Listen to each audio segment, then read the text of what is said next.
సంజ్ఞా ప్రకరణం చూసి పూర్తి చేసుకున్నాం. మొట్టమొదటి ప్రకరణం సంజ్ఞా ప్రకరణం. కారక ప్రకరణంలోకి ప్రవేశించామండి. కారక ప్రకరణము అంటే సరే, ప్రకరణము అంటే అధ్యాయము, చాప్టర్ అని చెప్పొచ్చు. కారకము అంటే ఏమిటంటే కృ అనే ధాతువు మనకు తెలిసిందే. కృ అనే ధాతువుకి అక అంటే నూల్ ప్రత్యయం, అది కృదంత ప్రత్యయం. అది చేసి దాన్ని కృదంత శబ్దం చేస్తే కారకము అంటే కలిగి ఉన్నది అని అర్థం. అంటే ఒక సంబంధాన్ని పెట్టుకుని ఉన్నది, క్రియతో సంబంధం కలిగినది కారకము అని అర్థం. విధమైన సంబంధాల గురించి మనం చేసే అధ్యయనమే కారక ప్రకరణంలో ఉంటుంది. ఇటువంటి సంబంధాలని మనకు చాలా మామూలు మాట మీకు తెలిసింది విభక్తి అని అంటాం, విభక్తులు అని అంటాం, ఇంగ్లీష్లో కేసెస్ అని అంటాం. కనుక విభక్తుల్ని 7 విభక్తులుగా చెప్పారు. అంటే 7 విధాలైన సంబంధాలను చెప్పారు. అంటే 7 విధాలైన కారకాలని చెప్పారు. ఈ 7 విధాల కారకాలు అని అంటే ఒక రకంగా కరెక్ట్ అవ్వదు అది. ఎందుకంటే ఇందులో ఒక కారకాన్ని కారకము అనడానికి వీల్లేదు. మనం కారకము అంటే ఏం చెప్పుకున్నాము? ధాతువుతో, క్రియతో సంబంధం కలిగినది కారకము అని చెప్పాం. ఈ 7 విభక్తులు చెప్పిన దాంట్లో క్రియతో సంబంధం కలిగినవి 6 మాత్రమే ఉంటాయి. ఇంకొకటి క్రియతో సంబంధం కలిగినది కాదు. ఏవైనా 2 వస్తువుల మధ్యన సంబంధాన్ని అంటే 2 విషయాల మధ్యన సంబంధాన్ని తెలియజేసేది ఒక జనరల్ కారకం ఒకటి, ఒక జనరల్ విభక్తి ఒకటి పెట్టారు, జనరల్ కేసు ఒకటి.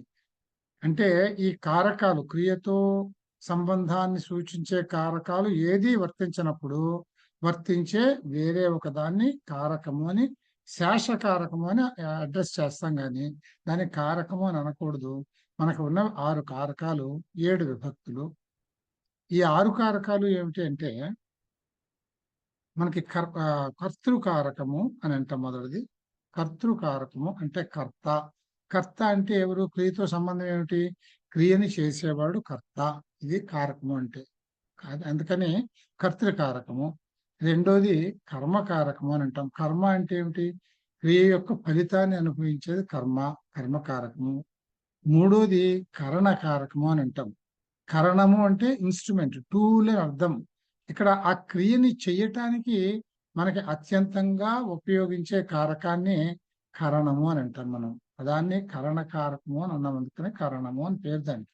ఏది అంటే ఉదాహరణకి నేను వ్రాస్తున్నాను, నేను పెన్నుతో వ్రాస్తున్నాను అన్నాను అనుకోండి.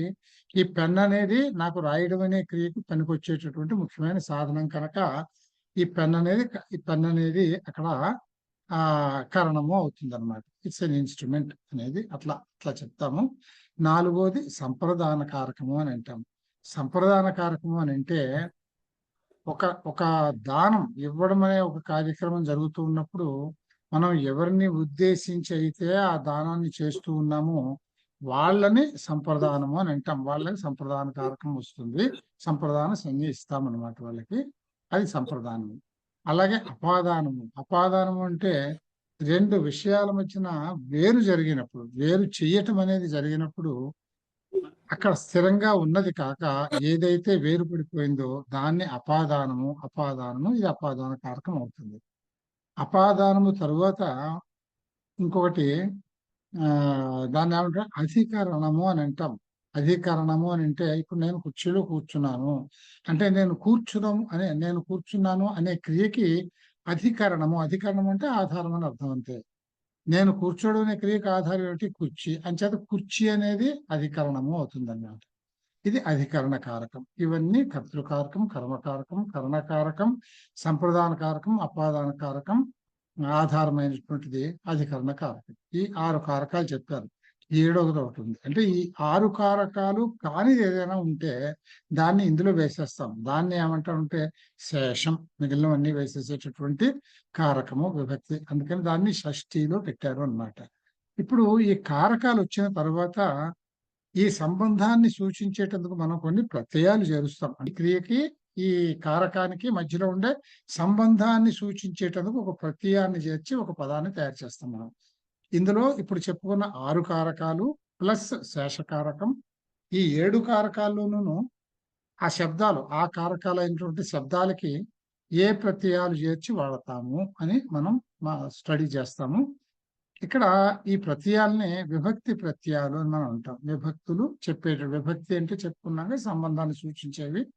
దీన్ని సూచించేటటువంటి ప్రత్యయాలని విభక్తి ప్రత్యయాలు అని అంటాం. అంచేత ఏ కారకానికి సంబంధించి అంటే ఒక శబ్దానికి ఏ కారకం అయితే వర్తిస్తుందో, ఏ కారకం వర్తిస్తే ఈ దానికి ఏ ప్రత్యయాన్ని చేర్చి పదం కింద చేసి భాషలో వాడితే ఆ క్రియకి ఆ కారకానికి మధ్యలో ఉండే సంబంధం చెప్పినట్లు అవుతుంది అనేది మనం స్టడీ చేస్తాం. ఇక్కడ చూడండి ఒకసారి 7 విభక్తులు ఉంటాయి అని మనం చెప్పుకున్నాం. 7 విభక్తులు వరుసగా ఎక్కువసేపు చెప్పక్కలే, మీకు తెలిసిందే. 1, 2, 3 అదే నంబరు.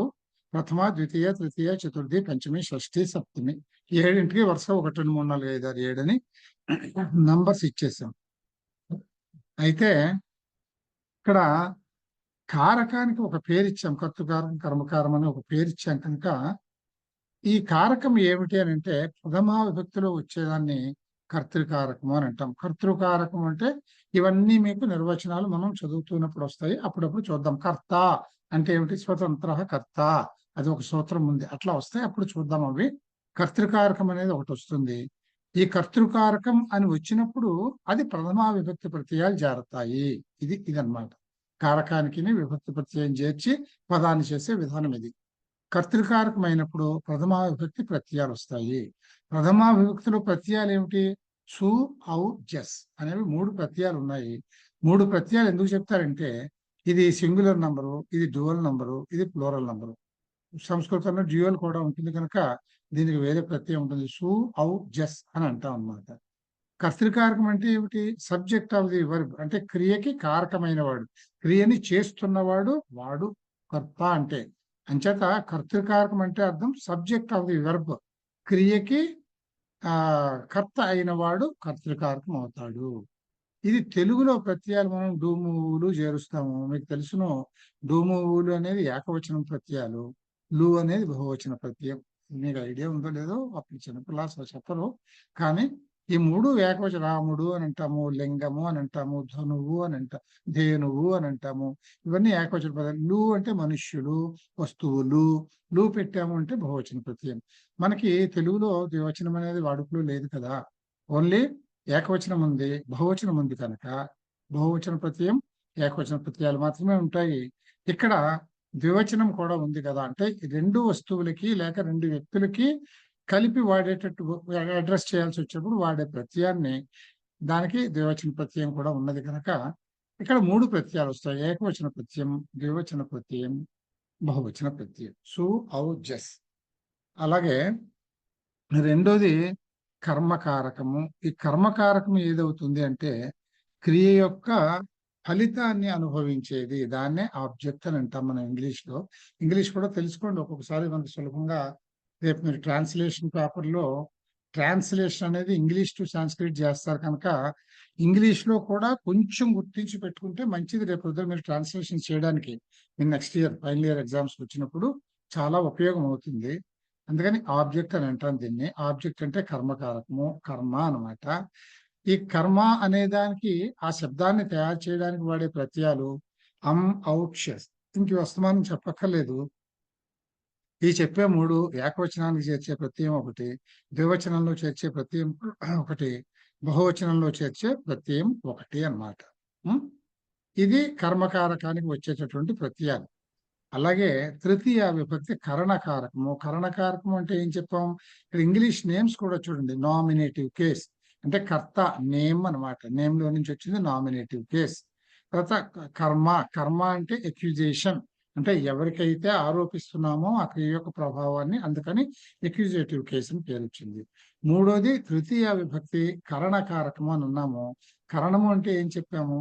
క్రియ చేయడానికి ఆద్యంతం అత్యంతంగా ఉపకారకమైనటువంటి కారకాన్ని కరణము అని అంటామని చెప్పుకున్నాం మనం. ఈ కరణము అంటే ఒక ఇన్స్ట్రుమెంట్, ఒక పనిని సాధించడానికి ఉపయోగించే ఒక ఇన్స్ట్రుమెంట్, ఒక ఏమంటాం దాన్ని, పరికరం. పరికరం అంటే ఇన్స్ట్రుమెంట్, అందుకనే దీన్ని ఇన్స్ట్రుమెంటల్ కేసు అన్నారు. దీన్ని సంప్రదాన కారకం.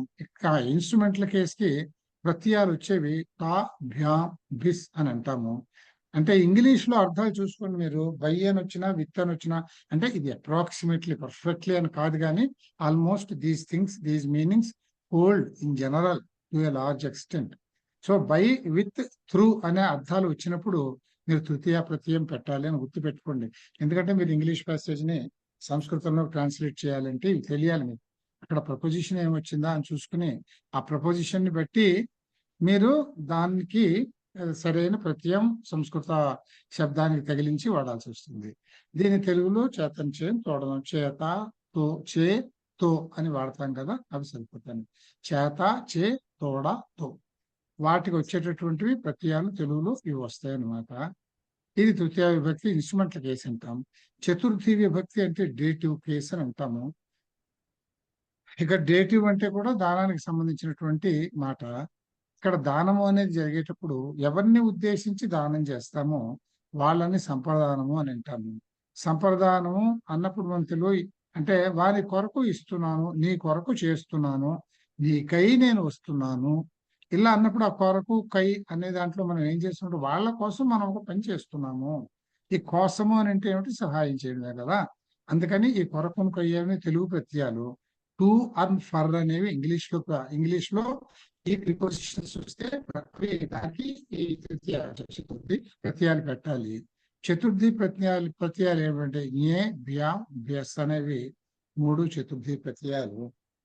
తర్వాత పంచమి విభక్తి అంటే అబ్లేటివ్ కేస్, అపాదాన కారకం.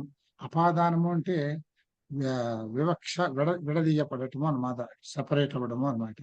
సెపరేట్ అయినప్పుడు అక్కడ స్థిరంగా ఉన్నది కాక ఏదైతే దాని నుంచి వేరు పడిపోతున్నదో అది అపాదానం అవుతుంది అని చెప్తారు. దీనికి ఇంగ్లీష్ లో మీనింగ్ ఫ్రమ్, దాన్ అదనమాట. ఈ 2 అర్థాల్లో వచ్చే వాటికి మీకు ఇంగ్లీష్ లో కనపడితే ఆ శబ్దాలకు మీరు పంచమి విభక్తి చేయాలి అని అర్థం చేసుకోవాలి. దీనికి వలన, కంటే, కట్టి అని మనం ఇక్కడ మనం తెలుగు ప్రత్యయాలు చెప్తాము. ఇది అర్థం కావడం కోసం మాత్రం చెప్పాను, రాశాను ఇక్కడ. దీన్ని అపాదాన కారకము అంటే సాంస్క్రిట్ లో దీని ప్రత్యయాలు న్యసి, భ్యాం, ధ్యస్. వీటన్నింటికి కూడా అప్లికేషన్స్ ఎలా ఉంటాయి అనేది మనం తర్వాత ఉదాహరణలు ఒక్కొక్క కేసు చదువుకుంటూ వెళ్ళినప్పుడు వస్తుంది. దీన్ని అబిలేటివ్ కేసు అన్నాం. తర్వాత షష్ఠి విభక్తి జెనిటివ్ కేసు అన్నాం. అంటే ఇది కేవలం సంబంధాన్ని తెలియజేసేది. అంటే నేను ఇప్పుడు వీడు నా తమ్ముడు అన్నాను, వీడు నా యొక్క తమ్ముడు అన్నాను. నేను అన్నప్పుడు ఏమైంది, నాకు వాడికి ఒక సంబంధం ఏర్పడింది. ఈ సంబంధంలో ఈ సంబంధానికి క్రియతో సంబంధం లేదు, నాకు వాడికి ఉన్న మధ్య సంబంధం. అంటే క్రియతో సంబంధం లేకుండా వేరే సంబంధాలన్నీ కూడా షష్ఠి విభక్తిలోకి వస్తాయి. తర్వాతది అధికరణ కారకం, ఇది 6వ కారకము. దీనికేమో న్యస్, ఓస్, ఆమ్ అనేటటువంటి ప్రత్యయాలు. దీనికి మనకి తెలుగు ప్రత్యయాలు మీకు తెలుసును. ఇంగ్లీష్ లో ఆఫ్, టు అనే ప్రిపోజిషన్స్ వస్తే అక్కడ షష్ఠి విభక్తి. This is the book of mind అంటే ఇక్కడ ఆఫ్ వచ్చింది అంటే ఆఫ్ మైండ్ అనేటప్పటికీ అక్కడ మనం షష్ఠి విభక్తి పెట్టాలి. మామా అంటే అహం శబ్దానికి అహం అనేది కర్త, నేను, దానికి షష్ఠి విభక్తి పెడితే అహం మమ అవుతుంది అన్నమాట. ఆ రకంగా ఈ ఇంగ్లీష్ మాటలు వచ్చినప్పుడు ఆ విభక్తి ప్రత్యయాలను వాడి అవి ప్రయోగం చేస్తూ ఉండాలి మనం భాషలో. తర్వాతది అధికరణ కారకం అని చెప్పాను. అధికరణం అంటే ఆధారం, ఆధారో అధికరణం, ఆధార ఏవ అధికరణం. ఏది ఆధారమో అదే కరణము. నేను రాసే క్రియ చేస్తుంటే నాకు పెన్ అధికరణము, కూర్చుని ఉన్నాను అని అంటే నాకు ఈ కుర్చీ అధికరణము. ఇలాంటి వాటిని అధికరణాలు అని అంటాము. ఈ అధికరణాలకి వచ్చేటటువంటి ప్రత్యయాలు నీ, ఓ, సుప్ అనే 3 ప్రత్యయాలు వస్తాయి. ఈ రకంగా 7. దీనికి ఇంగ్లీష్ లో ఏమో ఎట్, ఇన్ను, ఆన్ను, ఇన్ అన్ని ఉన్నాయి కదా, టు, ఇటువంటి ప్రిపోజిషన్స్ అన్ని వచ్చేటప్పుడు దీనిని మనం సప్తమి అని చెప్పేసి అర్థం చేసుకోవాలి మనం. ఇన్నే సుప్రత్యయాలు అని అంటాం. ఇప్పుడు ఏ విభక్తికి ఏ ప్రత్యయం వస్తుంది అంటే ప్రథమా విభక్తికి సువౌజస్ అని వస్తుందని ఇది దీన్ని ఒక సూత్రం రాశారు ఆయన. ఈ ప్రత్యయాలన్నీ కలిపి ఒక సూత్రం రాశారు. ఆ సూత్రం ఏమిటంటే సౌజస్ మౌట్ ఇలా వస్తుంది. సౌజస్ మౌట్ షష్ఠాభ్యాం బిస్, జ్ఞేభ్యాం బ్యస్, ఞసిభ్యాం బ్యస్, జసోసాం న్యోసుప్. ఇది సూత్రం. ఇది పాణిని చెప్పిన సూత్రం. స్వౌజస్ అంటే సూకి ఔకి సంధి చేస్తే స్వవు అవుతుంది అంటే ఇది స్వౌజస్. తర్వాత స్వౌజస మౌట్ అన్నారు. జస ప్లస్ అమ్ము కలిపితే జసం అవుతుంది, అంతే కదా. అందుకని స్వౌజసం ఇక్కడి నుంచి అవుట్, అమ్ము అవుట్, అమౌట్. జస్ అమ్ము అవుట్ అమౌట్, జస్ అమౌట్ జసమౌట్, స్వౌజసమౌట్ అని ఇంతవరకు కలిపాడు, సంధి చేశాడు. స్వౌజసమౌట్. ఈ షస్ అనేటటువంటిది సంధిలోకి వచ్చినప్పుడు వస్తుంది, చా అవుతుంది. స్వౌజసమౌట్ చా అని వచ్చింది. చా ఎప్పుడైతే వచ్చిందో ఇక్కడ ఇక్కడ మీకు ఈ సాకి షత్వం వస్తుంది, చష్ అవుతుంది. స్వౌజసమౌట్ చష్. ఇక్కడ ఇంకా వరుసగా కలిపి చదివేయడమేనండి సూత్రంలో, ఇంకేం లేదు. ఇది అర్థమైతే స్వౌజసమౌట్ అంటే సూత్రాన్ని గుర్తు పెట్టుకునే విధానం. చష్టాభ్యాంభిస్ జ్ఞేభ్యాంభ్యస్ జ్ఞసిభ్యాంభ్యస్ జ్ఞసోసాం అంటే జ్ఞస్ ఓసు కలిపి జ్ఞసోస్. జ్ఞసోసాం జ్ఞోసుప్ జ్ఞీ ప్లస్ ఓ జ్ఞో అవుతుంది అనమాట. అంటే జ్ఞోసుప్. ఇస్సు కలిపినప్పుడు సా ద్విత్వం అవుతుంది, విరుక్తం అవుతుంది. జ్ఞోసుప్. ఇంతేనండి సూత్రం. ఇప్పుడు ఒక్కొక్క విభక్తి గురించి చదువుకుని పెడదాం మనం. మొట్టమొదటి విభక్తి ప్రథమా విభక్తి అని చెప్పిన సూత్రం ఏమిటంటే, ప్రథమా విభక్తికి ప్రాతిపదికార్థ లింగ పరిమాణ వచన మాత్రే ప్రథమ. ప్రాతిపదికమైనటువంటి సందర్భము అంటే మీకు చెప్పాను నేను. ప్రాతిపదికము అని అంటే సంస్కృతంలో ఏదైనా ఒక శబ్దం తయారవ్వాలి అంటే ఒక మూల శబ్దం ఉండాలి. నామశబ్దం తయారవ్వాలి అంటే మూల శబ్దం ఉండాలి, దాన్ని ప్రాతిపదికము అంటాము. క్రియాశబ్దం తయారవ్వాలంటే దానికి మూలపదం కావాలి, దాన్ని ధాతువు అని అంటాము. ఇంకొంచెం తెలుసుకుంటే ప్రాతిపదికం కూడా ధాతువులో నుంచే వస్తుంది. ఎందుకంటే సంస్కృత భాషలో ఉన్న ప్రతి పదము కూడా మూలపదం ధాతువే ఉంటుంది. ధాతువులో నుంచి అన్ని వస్తాయి కనుక ధాతువులో నుంచి ప్రాతిపదికం వస్తుంది. ప్రాతిపదికం నామశబ్దానికి మూల శబ్దం అవుతుంది. ధాతువు క్రియారూపానికి మూల శబ్దం అవుతుంది. ధాతువుకి ఇవన్నీ కూడా ఈ ధాతువులు కానీ అంటే మూల రూపాలు కానీ, లేదా అక్కడ ప్రాతిపదికాలు కానీ అంటే నామశబ్దానికి మూల రూపాలు కానీ, వీటిల్లో ప్రత్యయాలు చేర్చినందువల్ల మనకి ఆ విభక్తి తాలూకు శబ్దాలు ఏర్పడతాయి. ఏ ప్రత్యయాలు అని అంటే నామశబ్దాలు రావడానికి సుప్పు ప్రత్యయాలు. ఇప్పుడు ఈ సుప్పు ప్రత్యయాలు అనేవి చేరిస్తే నామశబ్దాలు వస్తాయి. అలాగే ధాతువులకి తింగ్ ప్రత్యయాలు చేరిస్తే అవి క్రియారూపాలు వస్తాయి. ప్రాతిపదికానికి అలాగే లింగం చెప్పేటప్పుడు లింగానికి, తర్వాత పరిమాణం ఒక మెజర్స్, కుంచెడు అంటాం, అక్కడ కొంచెము అనేది ఒక నామవచనం అవుతుంది అనమాట. అదొకటి. తర్వాత వచనము, ఇక్కడ వచనము అంటే నెంబర్ అని అర్థం అండి, సంఖ్య అని అర్థం. వచనం అంటే 1, 2, 3, 4 అంటామే, ఇది వచనాలు అంటే సంఖ్యలు అని అర్థం. అర్థం కింద తీసుకోవాలి. ఈ సందర్భాల్లో ప్రథమా విభక్తి ప్రవర్తిస్తుంది. అంటే ఎలాగంటే ప్రాతిపదికార్థ మాత్రే అంటే ప్రాతిపదికార్థ మాత్రమందు అంటే ప్రాతిపదికార్థంలోను లింగమాత్రాధిక్యం అంటే లింగానికి ఆధిక్యత ఇచ్చి చెప్పేటప్పుడు, ఎందుకంటే ఇక్కడ లింగమాత్రాధిక్యం అని ఎందుకంటామంటే లింగము అనేది విడిగా ఒక ఒక వర్డ్ ఉండదు కదా, అది ఒక నామవాచకాన్ని ఆశ్రయించుకుని ఉంటుంది కనుక ఆ లింగానికి ఇంపార్టెన్స్ చెప్పదలుచుకున్నప్పుడు కూడా ప్రథమా విభక్తి వస్తుంది అని చెప్పడానికి లింగమాత్రాధిక్యము అని అంటాము. అలాగే పరిమాణ మాత్రాధిక్యము అంటే ఒక మెజర్ చెప్పినప్పుడు కుంచెడు, 1 కిలో లేదు 1 లీటరు, ఇలాంటి మెజర్స్ చెప్పినప్పుడు కూడా అవి కూడా ప్రథమా విభక్తి ప్రత్యయాన్ని చేర్చాలి. తర్వాత సంఖ్యలు 1, 2, 3 అంటే సంఖ్యలకి కూడా ప్రథమా విభక్తి చెప్పాలి. ప్రాతిపదికార్థంలో కృష్ణ అనేది ఉంది. కృష్ణ అనేది ప్రాతిపదికము, గుర్తుపెట్టుకోండి. దీనికి ఏ విధమైనటువంటి ప్రాతిపదికము అంటే ఏమిటంటే దీనికి ప్రత్యయం చారని పూర్వరూపము. ఇది కృష్ణ అనేది ప్రాతిపదికము అయింది. ఇది శబ్దం కావాలి అని అంటే నిన్న మనం సూత్రం అందులో సంజ్ఞా ప్రకరణంలో మనం ఏం చేసామండి, సుప్తింగంతం పదం అని చదువుకున్నాం ఆఖరి సూత్రం మనం. సుప్తింగంతం పదం అంటే ఏదైనా ఒక మూల శబ్దం భాషలో ప్రయోగించడానికి అర్హత లేదు. ఆ మూల శబ్దాన్ని మనం భాషలో పదంగా ప్రయోగించాలి అంటే దానికి ప్రత్యయం చేర్చాలి. అప్పుడు సుప్రత్యయం గాని తింగ్ ప్రత్యయం గాని చేరుతుంది. సుప్ అనేది చేరిస్తే నామశబ్దాలు వస్తాయి, తింగ్ ప్రత్యయం చేరిస్తే క్రియాశబ్దాలు వస్తాయి. అంచేత ఇప్పుడు కృష్ణ అనేది నామశబ్దం కనుక, ప్రాతిపదికం కనుక దీనికి సుప్పు ప్రత్యయం. కృష్ణ అంటే ఇప్పుడు మీకు అర్థమవుతాయి ఇందాక నేను ఎందుకు ప్రత్యయాలు చెప్పాను. కృష్ణ అంటే ఒకటే కదండి, సింగులర్ నంబర్ కదా, ఏకవచనం కదా, అందుకని దానికి ప్రథమా విభక్తిలో ఏ ప్రత్యయం చేర్చాలి ఇప్పుడు ఒక్కసారి మీరు ఇది గుర్తు పెట్టుకోవాల్సిన అవసరం ఉంటుంది. అందుకని ఇది మీకు దృష్టి పథంలో ఉండాలి. ఇది అస్తమానం వెనక్కి ముందుకు చూపిస్తూ చెప్పలేం కనుక ప్రథమా విభక్తిలో ఏకవచనానికి సు అనే ప్రత్యయం వచ్చింది. ఈ సు అనే ప్రత్యయం వచ్చినందువల్ల ఏమైందనమాట, ఇది కృష్ణ ప్లస్ సు అని అవుతుంది. అది పదం అవుతుంది. కృష్ణ సు అనేది పదం అవుతుంది. మరి కృష్ణ అంటాం ఏమిటి? కృష్ణ సు అని కదా రావాలి. ఆ సు అనే ప్రత్యయం మళ్ళీ సూత్రాల ప్రకారం ఏమవుతుందంటే, పదంలోకి వచ్చినప్పుడు కృష్ణకి సుని కలిపినప్పుడు కొన్ని కొన్ని సూత్రాలు వర్తించి దాని రూపం మారుతుంది. రూపం మారుతూ ఉంటుంది. ఈ రూపం ఎక్కువగా మీకు మారేది ప్రథమ విభక్తిలో ఎక్కువగా కనిపిస్తుంది. ద్వితీయ, తృతీయాల్లో ఐ మీన్ ద్వివచన, బహువచన శబ్దాల్లో సాధారణంగా ప్రత్యయం ఏముందో అది చివర చేరిపోయినట్టే కనపడుతుంది.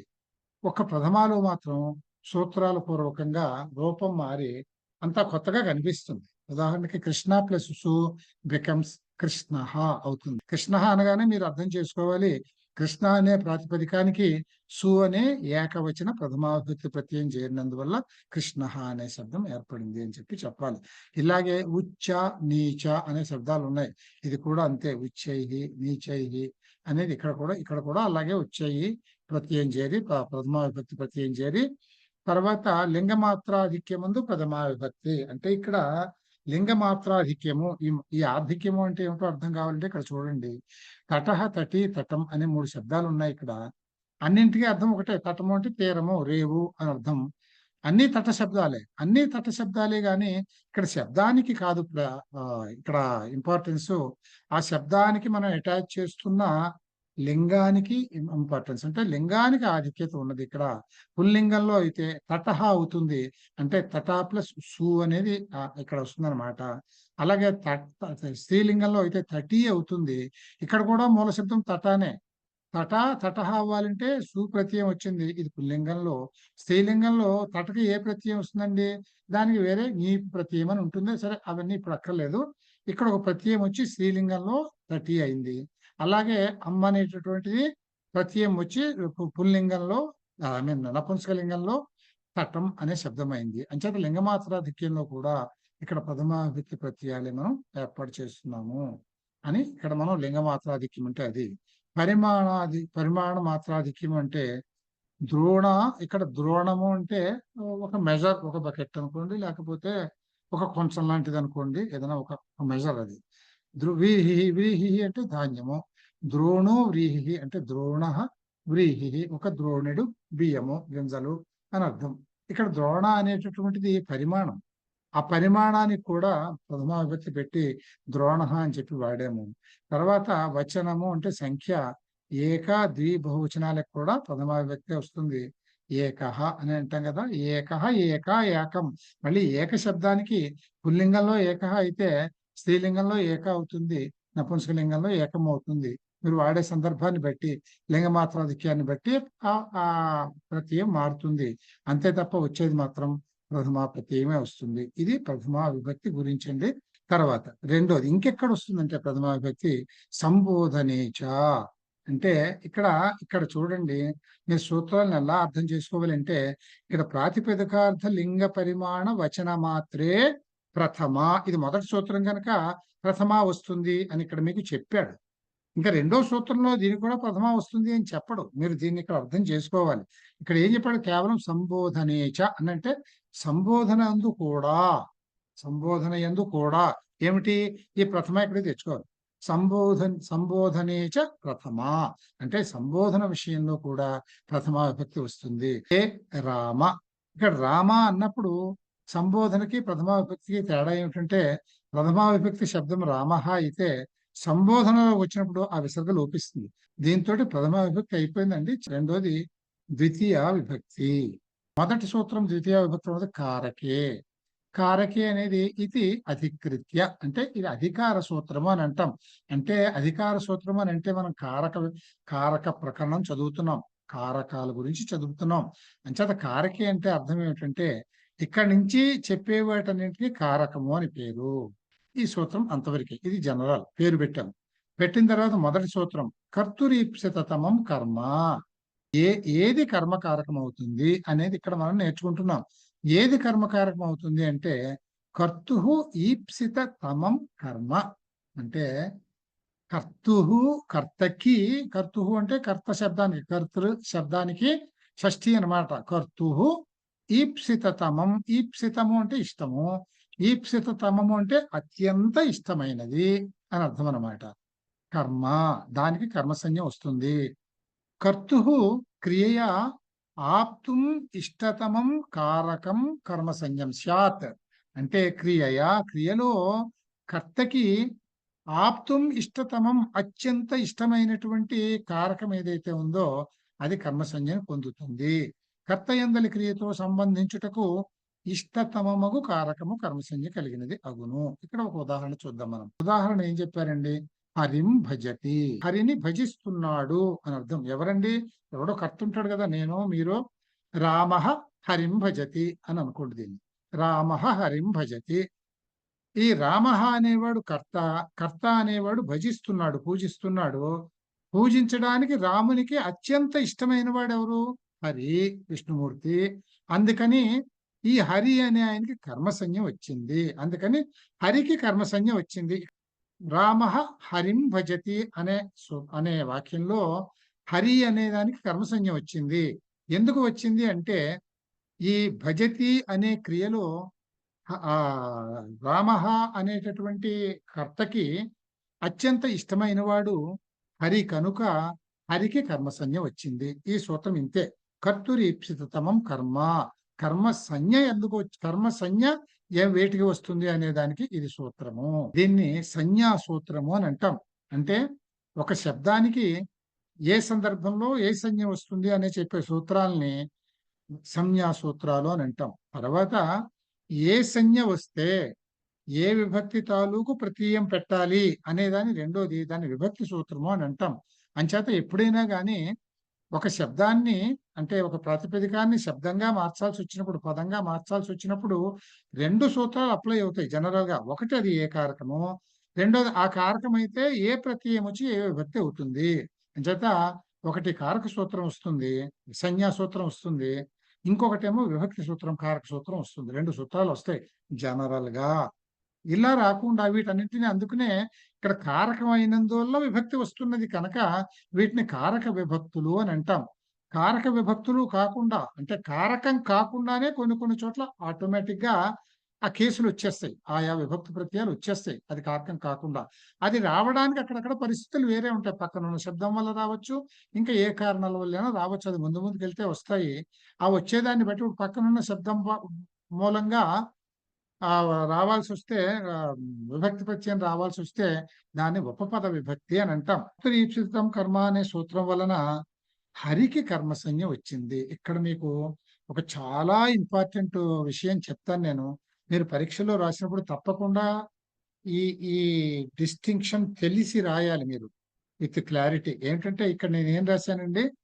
సూత్రం వలన హరికి కర్మసంజ్ఞ వచ్చింది అన్నాను. అంటే కర్మ అని పేరు పెట్టాం. పేరు ఎవరికి పెడతామండి? ఒక విషయానికి పెడతాం. అంటే ప్రత్యయంతో కూడుకుని ఉన్నదానికి పేరు పెడతాం. హరి అనేవాడికి పేరు పెడతాం. ఇప్పుడు కూడా వ్యక్తికి కర్మసంజ్ఞ వస్తుంది. అంటే ఈ సంజ్ఞలన్నీ కూడా వ్యక్తులకు వస్తాయి కనుక మీరు ఇది రాసినప్పుడు హరికి కర్మసంజ్ఞ వచ్చింది అని అన్నప్పుడు కంపల్సరీగా హరిహికి అని రాయాలి. ఇక్కడ ఈప్సితతమం అత్యంత ఇష్టతమమైన, అత్యంత ఇష్టమైనటువంటి అని ఎందుకన్నామో, కర్తురీప్సితం కర్మ అనొచ్చుగా. కర్తకి ఇష్టమైనది కర్మ అంటే సరిపోయింది కదా.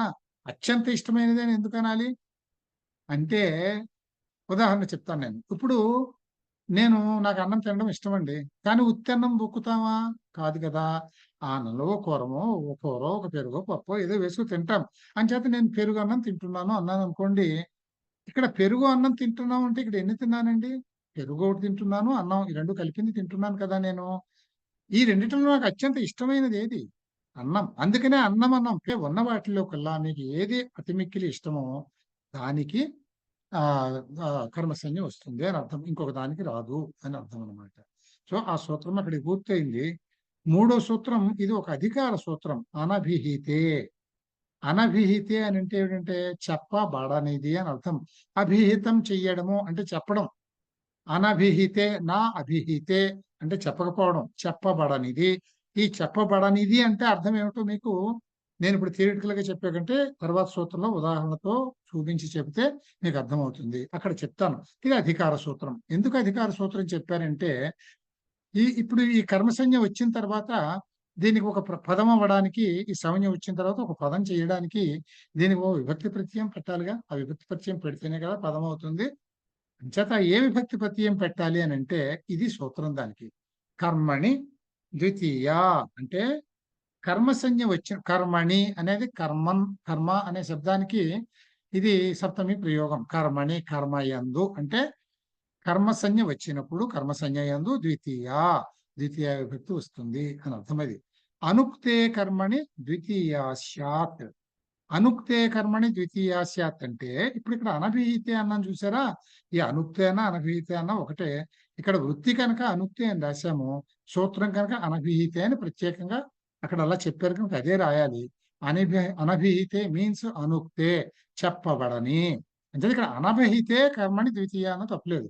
అనభిహితే కర్మణి ద్వితీయ స్యాత్ అంటే కర్మసంజ్ఞ వచ్చినప్పుడు ద్వితీయ విభక్తి వస్తుంది. ఎప్పుడు? ఈ కర్మ చెప్పబడనప్పుడు.